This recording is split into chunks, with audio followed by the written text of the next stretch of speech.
Well, mud daubers got in this one, and that's what tore up the flywheel. Magnets. Mud daubers build their nest in there. This thing sits for a long time. The mud daubers build their nests, and then somebody goes to try to start it, charges the battery, and gets it charged up, puts it back in.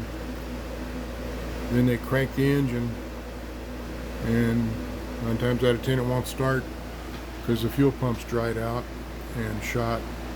So they change the fuel pump, they drop fuel in the carburetor, and it starts, and this is what happens.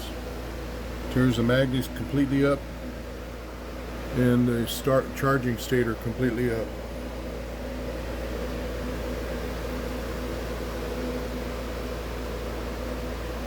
So flywheel and stator, that's 350 400 bucks right there, just in parts.